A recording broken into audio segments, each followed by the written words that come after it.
ভালো হয় যে কোথায় পট থেকেই করতে হবে লেখা আছে, কারণ যদি বাড়িতে হাড়ি করাই না থাকে তাহলে তারা লটারি করতে পারবে না। কাল যেদিন আমাদের ফাইনালটা হয় সেদিনও অনুরোধ করছে, সেদিনও উনি একটা অ্যাপিল জানিয়েছিলেন আইএফএ কে এটা করে নেওয়ার জন্য। তারপরে এই চিঠিটা আসে এক্ষুনি ক্লাবগুলো থেকে যা এক্ষুনি আমরা সবার কাছ থেকে শুনলাম, তাতে প্রত্যেকটা ক্লাব বলেছে ঠিক আছে এটাই যখন বলেছে এটাই যেন স্ট্রিক্ট থাকা হয়, এর বাইরে যাবে না, এটা সব ক্লাবগুলোর মতামত। কলকাতা লিগে ভূমিপুত্রের সংখ্যা কত হবে এই নিয়ে বিগত বেশ কয়েকদিন ধরে বাংলার ফুটবল মহলে চর্চা চলেছিল, আলোচনা চলেছিল এবং এই নিয়ে ক্রীড়ামন্ত্রী অরূপ বিশ্বাস তিনি অনুরোধ করেছিলেন বাংলার ফুটবল নিয়ামক সংস্থা আইএফএ কে যাতে ভূমিপুত্রের সংখ্যা 5 থেকে বাড়ানো হয়। এবার কিন্তু ক্রীড়ামন্ত্রীর অনুরোধ মেনে বড় সিদ্ধান্ত নিল ইন্ডিয়ান ফুটবল অ্যাসোসিয়েশন। শুক্রবার আইএফএ কার্যালয়ে একটি বিশেষ বৈঠকে সমস্ত ক্লাবের প্রতিনিধিদের সাথে বৈঠকে বসে আইএফএ সিদ্ধান্ত নেয় আসন্ন কলকাতা লিগ প্রিমিয়ার ডিভিশনে ভূমিপুত্রের সংখ্যা 5 থেকে বাড়িয়ে 6 করা হবে, অর্থাৎ প্রথম একাদশে 6 জন ভূমিপুত্রকে বাধ্যতামূলকভাবে খেলাতেই হবে এবং এই সিদ্ধান্তে অধিকাংশ ক্লাবই সম্মতি জানিয়েছে, তারা কিন্তু প্রত্যেকেই খুশি এই বিষয়টা। যদিও কিছু বিরোধিতা এসেছিল, যেহেতু অনেক ক্লাব তারা ইতিমধ্যেই 5টা ভূমিপুত্রের সংখ্যা হিসেব করে তারা তাদের দল তৈরি করেছিল, কিন্তু শেষ অবধি কিন্তু প্রতিটা ক্লাবই প্রায় তারা কিন্তু সম্মত হয়েছিল এই সিদ্ধান্তের জন্য। এবং বৈঠক শেষে এই বিষয়ে কথা বলেছেন আইএফএ সচিব অনির্বাণ দত্ত এবং আইএফএ সভাপতি অজিত বন্দ্যোপাধ্যায় এদিনের বৈঠকে কিন্তু, এবং তারা জানান যে এই বিষয়টি প্রতিটা ক্লাব কিভাবে তারা মেনে নিয়েছে এবং তার সাথে সাথে এটাও জানানো বাহুল্য যে এদিনের বৈঠকে কিন্তু অনুপস্থিত ছিলেন মোহনবাগান সুপার জায়েন্ট এবং সাদার্ন সমিতির প্রতিনিধিরা। কি বলছেন অনির্বাণ দত্ত এবং অজিত বন্দ্যোপাধ্যায় ভূমিপুত্রের সংখ্যা বাড়ানো নিয়ে, আসুন জেনে নিই। কাল যেদিন আমাদের ফাইনালটা হয় সেদিনও অনুরোধ করছে, সেদিনও উনি একটা অ্যাপিল জানিয়েছিলেন আইএফএ কে এটা করে নেওয়ার জন্য। তারপরে এই চিঠিটা আসে এক্ষুনি ক্লাবগুলো থেকে যা এক্ষুনি আমরা সবার কাছ থেকে শুনলাম, তাতে প্রত্যেকটা ক্লাব বলেছে ঠিক আছে এটাই যখন বলেছে এটাই যেন স্ট্রিক্ট থাকা হয়, এর বাইরে যাবে না, এটা সব ক্লাবগুলোর মতামত। মানে 6টার বেশি এখানে যেটা বক্তব্য হলো, আমাদের এখানে ক্লাব আছে একাধিক ক্লাব যারা আইএসএল আই লিগ খেলে, তারা বলছে যে আমরা আমাদের প্লেয়ারগুলোকে ক্যালকাটা লিগে দেখে নিই, যদি বাংলার সংখ্যা বাড়তেই থাকে তাহলে পরেই সেক্ষেত্রে আমাদের পক্ষে আমাদের টিমের প্লেয়ারদের দেখে নেওয়ার সুবিধাটা কমে যাবে। অফিস ক্লাব আছে একাধিক, তারা জানিয়েছে যে তারা যেহেতু এমপ্লয়মেন্ট দিয়ে প্লেয়ার নেয় তাদের পক্ষে বলা সম্ভব নয় যে শুধু বাংলার প্লেয়ারই নেব, তো যদি বাংলার প্লেয়ারের সংখ্যা অনেক বেড়ে যায় সেক্ষেত্রে তাদের টিম ফিল্ড করা মুশকিল হয়ে যাবে, যারা ভালো টিম করে এবং এই টিমগুলোতে চাকরিও দেয়। তো এরকম বিভিন্ন ক্লাব বিভিন্ন অসুবিধা আমাদের জানিয়েছে এবং তার ভিত্তিতে আমাদের বলেছে যে একটা রিকোয়েস্ট করার জন্য এবং জানাবার জন্য যে এই সংখ্যাটা যদি আগামী দিনে পরিবর্তন না হয় তাহলে ক্লাবদের ক্ষেত্রে সুবিধা। তবে শুধুমাত্র ভূমিপুত্র সংখ্যা বাড়ানো নিয়ে নয়, আরো বেশ কিছু বিষয় নিয়ে আলোচনা হয়েছিল, সেসব একে একে আপনাদের সাথে আমরা শেয়ার করছি।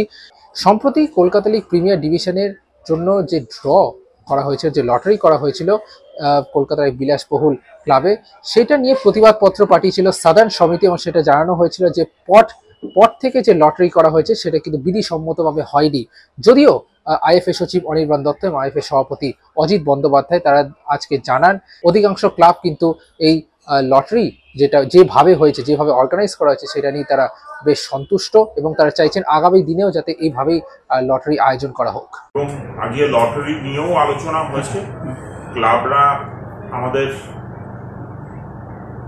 যথেষ্টভাবে অ্যাপ্রিসিয়েট করেছে এইভাবে লটারি করার জন্য এবং বলেছে লটারি খুব ভালো হয়েছে, এটা নিয়ে আমাদের কোনো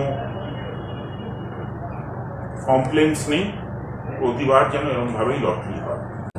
সবচেয়ে বড় কথা দেখো এখন সব জিনিসই একটা চটকদারি ব্যাপার থেকেই যায়, সেটা মার্কেটিং করতে গেলে ধীরে ধীরে এগোতে হয়, তো আমরাও ধীরে ধীরে এগোচ্ছি আর কি।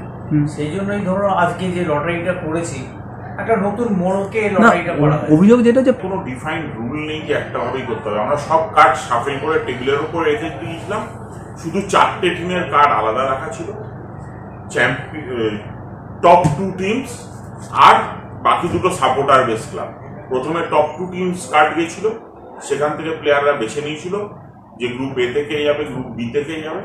তারপরে সাপোর্টার বেস ক্লাব যে দুটো, সেই দুটো কার্ড গেছিল, তার থেকে প্লেয়াররাই বেছে নিয়েছিল, আমাদের ফর্মার প্লেয়াররা, যে কোনটা এই গ্রুপে যাবে, কোনটা বি গ্রুপে যাবে, এবং বাকি স্ট্যাক থেকে দুটো দুটো করে কার্ড পাঠানো হয়েছে এবং সেইভাবে কার্ড তুলেছে। খুব ভালো হয় যে কোথায় পট থেকেই করতে হবে লেখা আছে, কারণ যদি বাড়িতে হাড়ি করাই না থাকে তাহলে তারা লক্ষ্য করতে পারবে না।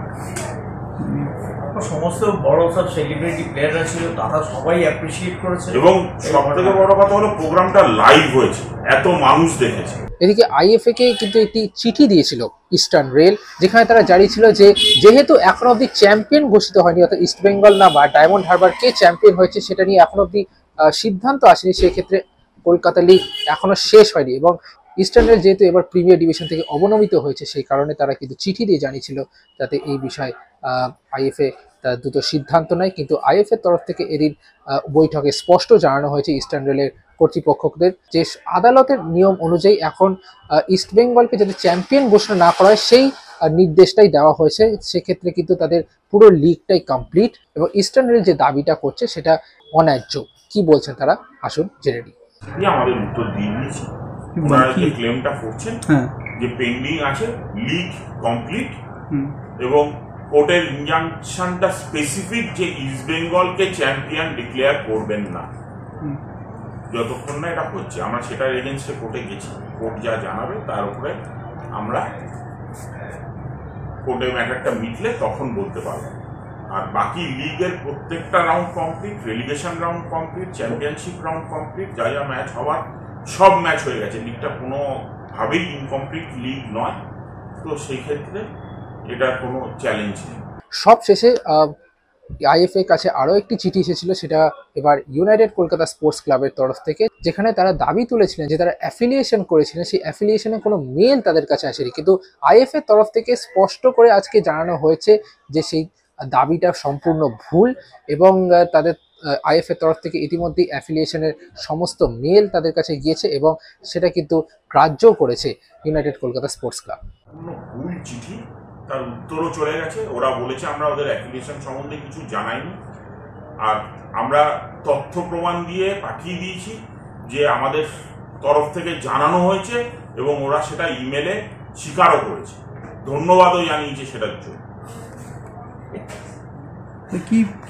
আমাদের অ্যাফিলিয়েশনের জন্য আমরা অ্যাপিল করেছিলাম, 1 বছরের উপরে হতে চললো, 1 বছর হতে চললো, এখন অবধি আমরা জানতে পারিনি আমরা অ্যাফিলিয়েশন পেয়েছি কিনা। তোমরা টাকা নিয়েছো, তোমরা অ্যাফিলিয়েশন দাওনি। মজার ব্যাপার হলো আইএফএর যে নিয়ম, তাতে অ্যাফিলিয়েশনের জন্য 590 টাকা, মানে 500 টাকা প্লাস জিএসটি 90 টাকা দিয়ে অ্যাপ্লাই করতে হয়। গভর্নিং বডি মিটিং এ যদি সেই অ্যাপ্লিকেশন পাস হয় তবেই তারা অ্যাপ্লিকেশনের টাকা জমা দেয়। তো টাকা কেউ জমাই দেয় না যতক্ষণ না সে অ্যাপ্লিকেশন গভর্নিং বডি অ্যাপ্রুভ করছে। ওটা করা হয়েছিল, সেটা গভর্নিং বডি অ্যাপ্রুভ করেছিল। ওদের কাছে আমাদের থেকে অফিসিয়াল চিঠি গেছে যে তোমার অ্যাফিলিয়েশন অ্যাপ্রুভ হয়েছে, তার এগেনস্টে ওরা ধন্যবাদ জানিয়ে চিঠি দিয়েছে এবং সেই চিঠিও আমাদের কাছে রয়েছে। মানে ওটা টাকা জমা দেয় না। আছে বড় কথা, 10 লাখ টাকাটা যখন আইএফএ দিচ্ছে, যে টাকাটা অ্যাপ্লিকেশনের জন্য নেওয়া হয়, সেই টাকাটা কখন নেওয়া হয়? যখন গভর্নিং বডি থেকে অ্যাপ্রুভড হয়, তারপরে টাকাটা নেওয়া হয়। যখন টাকাটা নেওয়া হয়ে গেল, আর মানে সে তো অ্যাপ্লিকেশনটা পেয়ে গেল, এবং সেটা আমরা চিঠি দিয়ে এসএমইতে জানি। যদি ওরা ধরে নাও কোনো কারণে হয়তো মিসপ্লেস হয়েছে, তাহলে নিশ্চয়ই ওরা উত্তর দিয়ে জানাতো না যে পেয়ে গেছে। এদিকে যেটা সব থেকে বড় প্রশ্ন থেকেই যায় যে কলকাতা লিগ কি পুজোর আগে শেষ হবে? আইএফএ সচিব অনির্বাণ দত্ত কিন্তু আশাবাদী যে কলকাতা লিগ দ্রুত শেষ করার বিষয় এবং তারা সিস্টেম্যাটিকলি তারা এগিয়ে যায়। যদিও ভরা বর্ষায় লিগটা হওয়ার কারণে অনেক সময় হয়তো ফল থ্রু ফিক্সচারের কারণে প্রবলেম হতে পারে, হয়তো ম্যাচ পরে পিছিয়ে যেতে পারে, এরকম সম্ভাবনা থেকে থাকতে পারে, কিন্তু তারা চেষ্টা করবে যাতে দ্রুত লিগটাকে শেষ করা যায়। এবং তার পাশাপাশি 3 প্রধান অর্থাৎ ইস্টবেঙ্গল, মোহনবাগান এবং মোহামেডান, তারা কি তাদের মাঠে সমস্ত ম্যাচ খেলতে পারবে? এইটা নিয়ে আপাতত আইএফএ কর্তারা জানাচ্ছেন যে প্রথম দিকের কিছু ম্যাচ হয়তো তাদেরকে বাইরের মাঠে খেলতে হবে, তারপর থেকে কিন্তু তাদের নিজেদের মাঠে তারা খেলতে পারবে। ইতিমধ্যে ইস্টবেঙ্গল, মোহামেডান, মোহনবাগান 3টে দলের মাঠ কিন্তু তৈরি হতে শুরু করেছে, অনেকটাই প্রায় তৈরি হয়ে গিয়েছে। ফলে আশা করা যায় আবারও ঘেরা মাঠে, আবারও ময়দানে কিন্তু কলকাতা লিগ ফিরতে চলেছে, এমনটাই আশা রাখা যাচ্ছে। কি বলছেন তারা, আসুন রেডি। ফল থ্রু হয়, তো আলটিমেটলি কতদিনে গিয়ে কটা ম্যাচ ফল থ্রু হবে, সেটা কত বার রিশিডিউল করতে হবে সেটা তো আমরা জানি না। এরকমও হয়েছে আগের বার যে একই ম্যাচ 3 বার রিশিডিউল হয়েছে, বর্ষায় এমন অবস্থা হয়েছে। তো আমরা চেষ্টা করব, আমরা লক্ষ্য নিয়ে চলছি যে পুজোর আগে এন্টায়ার লিগটা কমপ্লিট করা। আর তার জন্য ম্যাচের সংখ্যাও কিছু কমানো হয়েছে। অজিতবাবু সব তো আস্তে আস্তে বেরিয়ে যাচ্ছে। ঘটনা হচ্ছে যে তারা মাঠগুলো তৈরি করছে, আমাদের এক্ষুনি আমি জানলাম ইস্টবেঙ্গল মাঠ তৈরি করছে, মাঠ তৈরি করছে। মোহনের মাঠে নিজেদের মাঠে খেলবে লিগ? মোহনবাগানও মাঠ তৈরি করছে, এদের মাঠগুলো তৈরি হয় তারপরে হয়ে গেলে তারপরে এখানে খেলা। মানে এক্সপেক্ট করছেন এখানের দিকে খেলতে পারবে? মহাটিমের তো পরের দিকে কত মানে সেরকম কোনো আছে ফিক্সারটা ফাইনাল হয়ে গেল না মানে এই তিন প্রধান প্রথম দিকের খেলাগুলোর মনে হয় নিজেদের মাঠে খেলতে পারবে না, এরকম ব্যাপার আছে? প্রথম দিকের খেলা খেলতে পারবে। Extra time.